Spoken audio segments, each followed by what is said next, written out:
আসসালামু আলাইকুম রহমতুল্লাহি অবরকাতুহু। সম্মানিত দর্শক, অবস্থা দৃষ্টি মনে হচ্ছে যে আওয়ামী লীগ ভয়ঙ্কর কোনো পরিকল্পনা নিয়ে এগুচ্ছে। এমনি বাংলাদেশের রাজনীতিতে সবচেয়ে প্রাচীনতম এই দলটি নানা রকম কুকর্ম সুকর্ম, তারপরে কলা কৌশল, এরপর এদেশের অনেক কিংবদন্তির ইতিহাস সৃষ্টি করা থেকে শুরু করে এদেশের সর্বনাশের জন্য অনেকগুলো পেরেক তারা বিভিন্ন সময় মেরে দিয়েছে।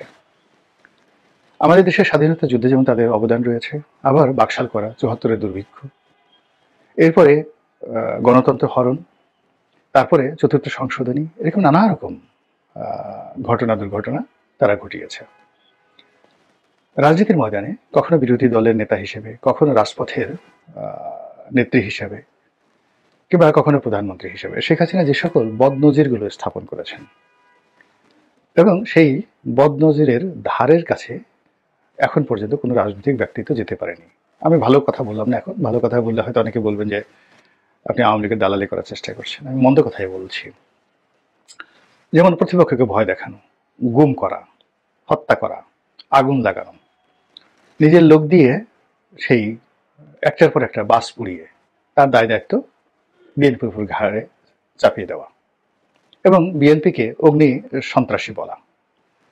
2014 সনের পরে যে সারা বাংলাদেশে বিএনপি জামাত দুর্বার গণ আন্দোলন গড়ে তুলেছিল, এবং সেখানে বিএনপি জামাতের লোকজন প্রথমে যে সকল হরতাল অবরোধ মানে সফল করার জন্য যে কাজগুলো করেছে, ওই কর্মগুলোকে আওয়ামী লীগের যারা লোকজন রয়েছে তারা ম্যাটেরিয়ালাইজ করেছে। বিএনপির লোক যদি একটি বাসে আগুন দিয়েছে, তারা 10টা বাসে আগুন দিয়েছে। বিএনপির আগুনে হয়তো কোনো লোক পুড়েনি, কিন্তু আওয়ামী লীগ যেগুলোতে আগুন দিয়েছে সেই আগুনে দেখা গেল পুরো সেই ঢাকা মেডিকেল কলেজ ভরে গেছে। আর দশমুখে সরকারের যত প্রচারণা আছে সবগুলো বিএনপি এবং জামাত অগ্নি সন্ত্রাসী এই কাজ করেছে, ওই কাজ করেছে, এবং যখন যা মুখে আসে সে কথা তারা বলে ফেলেছে। বেগম খালেদা জিয়া মুরগির যে খাঁচা, সেই মুরগির খাঁচাকেও সে রেহাই দেয়নি, সেখানে সে বোমা মেরেছে। এই সকল কথা স্বয়ং প্রধানমন্ত্রী নিজের মুখ দিয়ে বলেছেন। তো এই যে তার যে ক্ষমতা, আবার ওই যে শেরাটনের সামনে সেই গান পাউডার দিয়ে বিআরটিসির বাস পুড়িয়ে অনেকগুলো মানুষকে হত্যা করা, এটা তো একেবারে ওপেন সিক্রেট। ইলিয়াস আলীকে গুম করা, জঙ্গি নাটক করা, এই বাংলাদেশে যা কিছু মন্দ, যা কিছু ভয়ঙ্কর, এই সব কিছুই করার কৃতিত্ব আপনি আওয়ামী লীগকে না দিয়ে পারবেন না।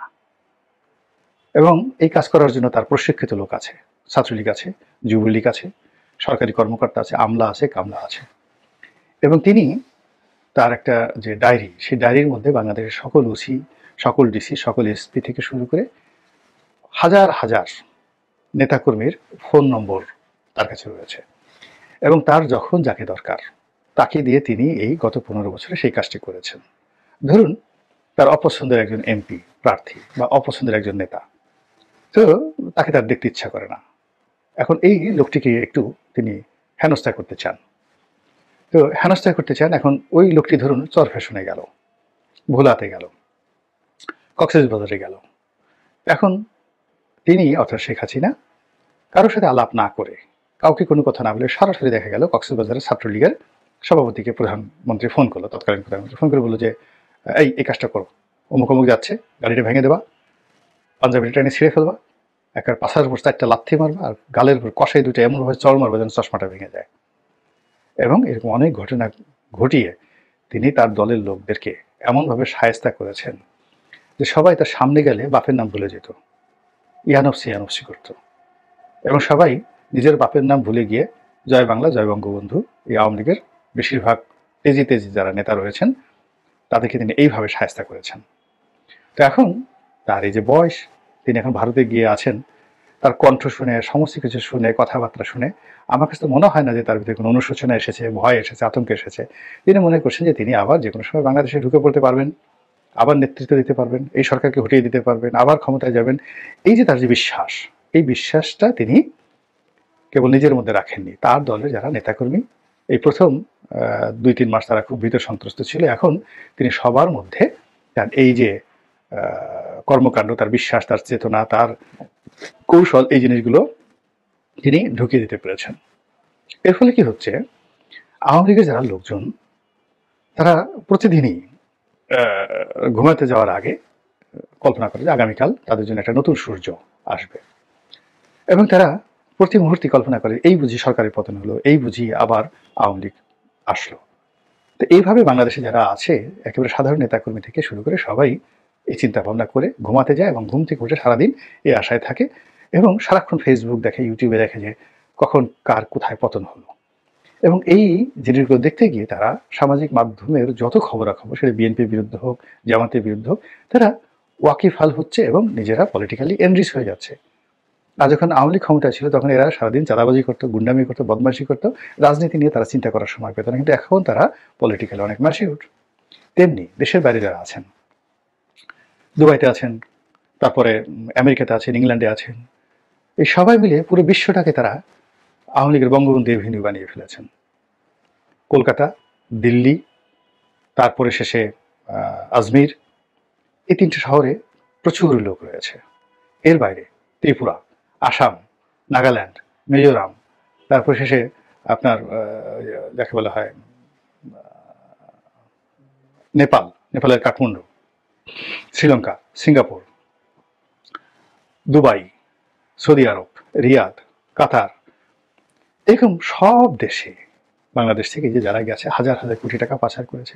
এরপর ধরেন তুরস্ক, ইস্তাম্বুল, এরপরে আপনি মিশর, এরপরে কানাডা, তারপরে ভানুয়াতু, এরপরে মোনাকো, আর ইউরোপের ও সকল দেশে যারা স্থায়ীভাবে বসবাস করেন তারা তো আসেনি, তার সঙ্গে অনেক বড় বড় নেতা, মন্ত্রী, এমপি ছিলেন, বা মানে যাকে বলা হয় কোনো জেলার প্রেসিডেন্ট, সেক্রেটারি ছিলেন, তারা ওখানে গিয়ে এই টাকা পয়সা নিয়ে ওখানকার আওয়ামী লীগদেরকে কেন্দ্র করে তারা একটা বাজার মিলিয়ে নিয়েছেন সেখানে, এবং নিজেদের বিভিন্ন গ্রুপ করে, হোয়াটসঅ্যাপ গ্রুপ করে, বিভিন্ন কলাকৌশল করে এমন সব কর্মকাণ্ড তারা করছেন যেটা বাংলাদেশে যারা সরকার রয়েছেন বা নেতৃত্ব রয়েছেন তারা কল্পনাই করতে পারছেন না। এর কারণ হলো তারা এমন কতগুলো ম্যালওয়্যার, সফটওয়্যার এই সময় ইসরায়েল থেকে নিয়েছেন।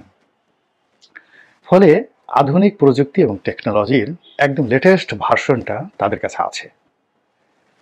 অর্থাৎ এই যে মেজর জিয়াউল হাসান, যে তার অধীনে যে টেলিকমিউনিকেশনের যে গোয়েন্দা বিভাগ বা ডিবি বা এসবি বা পুলিশ টেলিকম বা কিংবা ডিজিএফআই, তারা যে সকল যন্ত্রপাতি এনেছে এবং এটার যে সকল প্রযুক্তি আছে, এই প্রযুক্তির কন্টেম্পোরারি সকল ডকুমেন্ট তারা বিকল্প জায়গাতে তারা রেখে দিয়েছে। বিভিন্ন জায়গাতে তাদের অনেকগুলো সার্ভার আছে, বাংলাদেশ ব্যাংকের সার্ভার থেকে শুরু করে অনেক গুরুত্বপূর্ণ সার্ভার তারা এই কাজগুলো করে রেখেছে। এতে আপনি নিশ্চিত থাকেন আমাদের দেশে রাষ্ট্রশক্তি এখনো ওই পর্যায়ে যায়নি। নচেত বাংলাদেশ ব্যাংকের টাকা চুরি হয়ে গেল, হেস্ট হয়ে গেল, এটা এমনি এমনি হয়নি। তো এই জিনিসগুলো যে আপনি যে তদন্ত করবেন, সেই তদন্ত করার মতো ডাটাও এখন নেই। এখন বলা হচ্ছে যে তারা এখন তথ্য পাচ্ছেন না, এর কারণ হলো মেজর জেনারেল জিয়াউল হাসান এই তথ্যগুলো মুছে দিয়েছেন। তো এই তথ্যগুলো মুছে দিয়েছেন, অথচ সমস্ত টেলিফোন নজরদারি করা, ভয়েস রেকর্ড করা, এমনকি 20 বছর আগের ভয়েসগুলো উদ্ধার করার মতো যে টেকনোলজি, এই সবই ইসরায়েলি টেকনোলজি কিনে আনা হয়েছে। কিন্তু সেই টেকনোলজি তারা শুধুমাত্র রাষ্ট্রীয় কাজে ব্যবহার করছে তা নয়, সেপারেট আবার এই টেকনোলজির যে কপি, সেই কপি নিজেদের ব্যবহারের জন্য তারা কিন্তু তৃতীয় জায়গাতে তারা রেখে দিয়েছেন। এবং সেইগুলো দিয়ে আশ্চর্যজনক ব্যাপার হলো, সেইগুলো দিয়ে তারা নিজেদের মধ্যে যোগাযোগ করছেন এবং সঙ্গে সঙ্গে আপনার আমার টেলিফোনে যে সকল কথাবার্তা হচ্ছে, এটা যেভাবে রাষ্ট্রীয় সংস্থাগুলো দেখতে পায়, একইভাবে আওয়ামী লীগের যারা লোকজন তারা সেই তৃতীয় পক্ষ থেকে ইচ্ছা করে এই জিনিসগুলো নজরদারি তারা করতে পারছে। এবং এই যে ইসরায়েলি গোয়েন্দা সংস্থার কাছ থেকে, মোসাদের কাছ থেকে, ইসরায়েলি সরকারের কাছ থেকে যে জিনিসগুলো তারা কিনেছে সেটা ভারতের মাধ্যমে, এটার যে এজেন্সিশিপ সেটাও ভারত। এবং এখানে আমাদের অনেক গুরুত্বপূর্ণ বিদ্যুৎ খাত, বাংলাদেশ ব্যাংকের অনেক বিষয়, ব্যাংকিং সফটওয়্যারের অনেকগুলো বিষয়, এগুলো সবই কিন্তু যাকে বলা হয় বিকল্প সার্ভার তৈরি করে তারা সেই কাজগুলো করছে। এবং এগুলো কতগুলো ভয়ঙ্কর নজির তারা জানান দিচ্ছে, কিন্তু আমাদের নির্বুদ্ধিতার কারণে আমরা বুঝতে পারছি না। হঠাৎ করে দেখা গেল মেট্রো রেলের সেই যে নিয়ন সাইন, সেখানে ফুটে উঠলে ভয়ঙ্করভাবে ফিরে আসছে শেখ হাসিনা। খুলনা সিটি কর্পোরেশনের যে ডিজিটাল ব্যানার, সেই ডিজিটাল ব্যানারে ভয়ঙ্করভাবে ফিরে আসবে ছাত্রলীগ। রেলওয়ের ডিজিটাল ব্যানারে ফুটে উঠছে সেটা, জাতীয় রাজস্ব বোর্ডের। তো বিভিন্ন সরকারি প্রতিষ্ঠানে এই লেখাগুলো যে ফুটে উঠছে, এটা কি আপনার কি মনে হয় যে রেলওয়ের যে টিকিটিং সার্ভার থেকে বা রেলওয়ের যে সার্ভার থেকে তারা ওখান থেকে আওয়ামী লীগের কোনো লোক বসে বসে কাজ করছে, মরে গেল না, এই কাজ করছে না।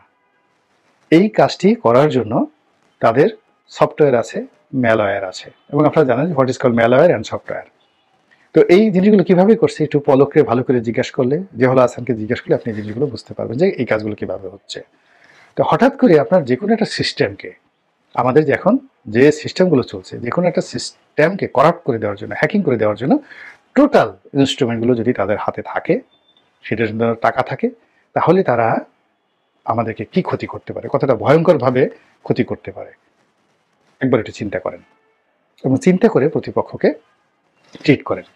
২ নম্বর হলো যে এখন আপনি দেখুন যে ভারত এবং ইউরোপের অনেকগুলো পত্রপত্রে, আমরা বাংলাদেশে বসে টিউলিপ গেছে, পুতুল চলে যাবে, শেখ হাসিনা শেষ, এই কথা বলে আমরা মূলত নিজেদের ভয় আড়াল করার চেষ্টা করছি।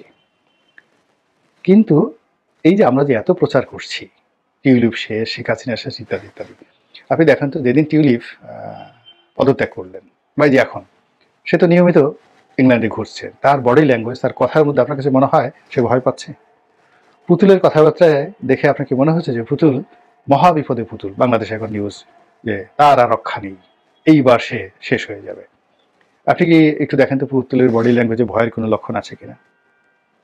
আপনি এই যে আওয়ামী লীগের বড় বড় নেতারা, মাহবুব আলম হানিফ, বাহাউদ্দিন নাসিম, জাহাঙ্গীর কবির নানক, তারপরে সাবেক ২ জন মন্ত্রী বি এম মুজাম্মেল, তারপরে আসাদুজ্জামান খান কামাল, এই মানুষগুলো ইন্ডিয়া বড় বড় পত্রিকা, ইন্ডিয়া টাইমসের মতো, হিন্দুস্তান টাইমসের মতো পত্রিকাতে তারা সাক্ষাৎকার দিচ্ছেন। তারা আবার নামবেন, কেউ বলছে আমরা ২৬শে মার্চ বাংলাদেশে ঢুকবেন না ২৬শে মার্চে হয়তো। কিন্তু এই যে তারা কথাগুলো বলার সাহস পাচ্ছে, কোত্থেকে পাচ্ছে? তারা বলছে যে না, আমরা ফেব্রুয়ারি মাস থেকে আন্দোলন করব, আমাদের আন্দোলন ফেব্রুয়ারি মাস থেকে শুরু হবে। অর্থাৎ আপনাকে আমাকে তারা ব্যস্ত রাখতে পারছে, আতঙ্কের মধ্যে রাখতে পারছে, এবং নিজেরা কোনো অবস্থাতেই হাউমাউ করে কান্নাকাটি করছে না। একজন সিঙ্গেল লোক পালিয়ে গেছে, আপনারা দেখেন তো কার কল রেকর্ড পান কিনা, যে সে দুবাইয়ের কোনো বসে, শামীম ওসমান দুবাইতে বসে, ধরুন দিল্লিতে সে আবুল হাসান আবদুল্লাহ সাহেবকে টেলিফোন করে শেখ হাসিনাকে গালাগাল করছে, এরকম একটা দৃশ্য দেখান তো। কিংবা ধরুন সাবেক একজন সংসদ সদস্য, সাভারের মুরাদ জং, তো সাভারের মুরাদ জং 2018-তে মনোনয়ন পায়নি, তারপরে 2014-তে সে মনোনয়ন পায়নি, তারপরে 2024-এ সে স্বতন্ত্র নির্বাচন করেছে। তো তার সঙ্গে তো যাকে বলা হয় আওয়ামী লীগের ভালো সম্পর্ক নেই, সঙ্গত কারণেই এখন সেও এই সময়টাতে দেশের বাইরে আটকা আছে। তার একেবারে ঘনিষ্ঠ বন্ধু, ক্লাসমেট হলো, একসাথে তারা থাকছে সোহেল তাজ। তো বাংলাদেশে সোহেল তাজ তো অনেক কথা বলছে, শেখ হাসিনার বিরুদ্ধে অনেক কথা বলছে, লতিফ সিদ্দিকী সাহেব অনেক কথা বলছে। এখন লতিফ সিদ্দিকী সাহেব, মুরাদ জংয়ের যে বাবা আনোয়ার জং, এরা সমসাময়িক ঘনিষ্ঠ। এখন তিনি তো, অর্থাৎ মুরাদ জং তো একটা টেলিফোন করে লতিফ সিদ্দিকীকে বলতে পারে যে চাচা এ কি হইল, আমি কেন, আপনি কেন? বা মুরাদ জং একই কথা সোহেল তাজকে বলতে পারে যে দোস্ত তুমি যা বলছো ঠিকই বলছো, শেখ হাসিনা আসলে খুবই একটা খারাপ।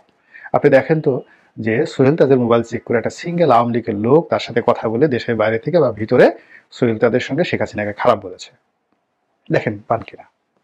বা লতিফ সিদ্দিকীর টেলিফোন চেক করে দেখেন যে আওয়ামী লীগের কোনো একটা সিঙ্গেল লোক তাকে টেলিফোন করে একথা বলেছে, বলেনি। ইট মিনস আওয়ামী লীগের যারা লোকজন আছে তারা প্যাক্ট হয়ে শক্তি সঞ্চয় করছে, এবং সেই শক্তি যে তারা জানান দেবে তার প্রমাণ হলো এই যে বিভিন্ন ডিজিটাল ব্যানারে, বিভিন্ন এই অফিসের সামনে বাংলাদেশ ব্যাংকের যে সাইনবোর্ড থাকে, সেই সাইনবোর্ডে হঠাৎ হঠাৎ করে ভয়ঙ্করভাবে ফিরে আসবে আওয়ামী লীগ, ফিরে আসবে ছাত্রলীগ, শেখ হাসিনা অমুক অমুক ইত্যাদি বিভিন্ন কথাবার্তা। তো এই সাইন অ্যান্ড সিমটম দেখে আপনি কোনো কিছু নেগলেক্ট করতে পারেন না। যদি কোনো কিছু না ঘটে আলহামদুলিল্লাহ, কিন্তু আপনার তো একটা প্রস্তুতি থাকবে। প্রস্তুতি থাকতে হবে বিএনপির, প্রস্তুতি থাকতে হবে জামাতের, প্রস্তুতি থাকতে হবে ডক্টর মোহাম্মদ ইউনূসের, প্রস্তুতি থাকতে হবে সমন্বয়কদের, যে যদি মাগার এসেই যায়। তাহলে আমরা কি করব? কিভাবে মোকাবেলা করব? কিভাবে প্রতিহত করব? পলিটিক্যালি, তারপরে পেশিগত শক্তি প্রয়োগ করে, অন্য যে কোনোভাবে হোক। এবং সেটা না করে আপনি যদি কম্বল মুড়ি দিয়ে ঘুমান, এটা আপনার একান্ত ব্যক্তিগত বিষয়। কিন্তু আমার কাছে মনে হচ্ছে যে এই বিষয়গুলো এত তুচ্ছ তাচ্ছিল্যের বিষয় নয়। এর কারণ হলো বেনজির ভুট্টো বহুদিন দেশের বাইরে এভাবে ছিলেন। তো তিনি দুবাই থেকে বলেছেন, কলকাতাতে এসে সাক্ষাৎকার দিয়েছেন, দিল্লিতে এসে সাক্ষাৎকার দিয়েছেন, আমি আসছি।